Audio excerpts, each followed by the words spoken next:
Have you ever noticed how two people can experience the exact same situation, yet walk away with completely different feelings? One bursts into laughter, light-hearted and free, while the other walks away frowning, weighed down as if the world just added another stone to their back. Have you ever wondered, does happiness really come from what's happening outside, or is it born from the way we score it inside our minds? Welcome back, my friends. It's always a joy to have you here. Today, we are going to explore a skill you can put to use immediately, shifting your attention away from fault-finding and toward recognizing the good. It's about turning habitual complaint into deliberate gratitude. And once you learn to adjust the lens of your attention, you'll discover something surprising. Much of your happiness and suffering comes from where you choose to aim your focus. Let me start with this core insight. When we learn to remember kindness more than faults, it's not about politeness or sweet-sounding philosophy, it's about making a conscious mental choice that can alter your emotional baseline, improve the quality of your relationships, and even influence how you experience life itself. When you carry the good that others have done for you in your mental backpack, life feels lighter.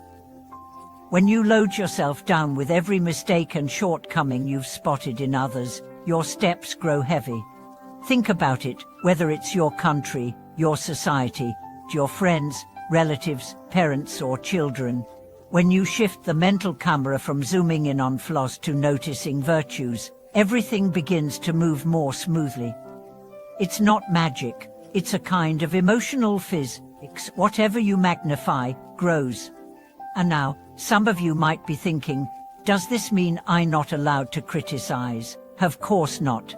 The difference is in your default mode. Do you keep your inner camera trained on faults, or do you first choose to look for merits?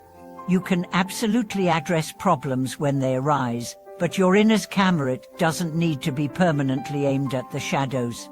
Let me share a few stories to bring this to life. There were two colleagues, let's call them Anna and Mark, working under the same manager. Their manager had a habit of giving very direct, sometimes blunt feedback. Anna kept an inner tally of every critical word, every raised eyebrow, every sigh. She told herself, he's always picking on me. Mark, on the other hand, heard the same feedback but asked himself, what can I use here to improve? He made small changes, sent brief follow-up messages, thanking the manager for pointing things out, and quietly applied the advice.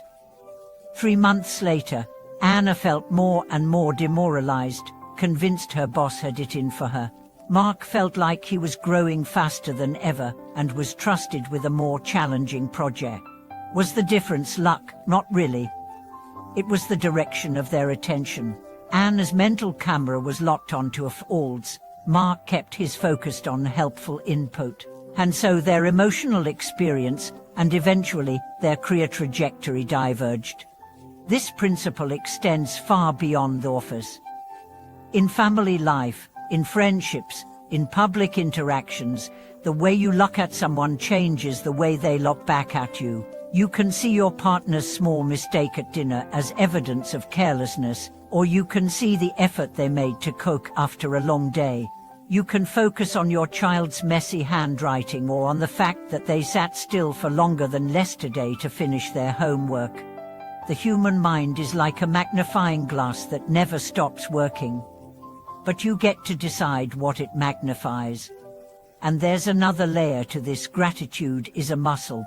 It's not a one-time exercise, it's a strength you can build. Real gratitude isn't a public performance or a social media thankfulness post once a year. It's a quiet, sincere awareness of the ways you've been supported by people, by circumstances, by moments that align just right. When you make a habit of noticing and naming these, something shifts in your emotional posture. You become less reactive to small slights. You start to feel more resourced, more buoyant. You can take in life's challenges without feeling like you're starting from empty every morning. And now, you might say, I want to focus on the good, but I can't help noticing the bad. That's okay. brains are wired for survival, and survival often means scanning for threats. The trick is not to deny the negative, but to balance it with deliberate recognition of the positive. I give you a few practical ways to do this. When you come home and see something out of place, name 2 things that went right before mentioning the one that swarmed. When you give feedback at work, start with a strength before discussing areas for improvement. And when you feel yourself spiraling into criticism, pause and ask, is there a helpful interpretation I haven't considered yet? Over time, these small shifts accumulate into a very different way of living. My friends, the same rainstorm can make one farmer weep for the damage to his crops and another smile because it saved him a week of watering. The storm doesn't choose, it's the lens each person uses that shapes the meaning.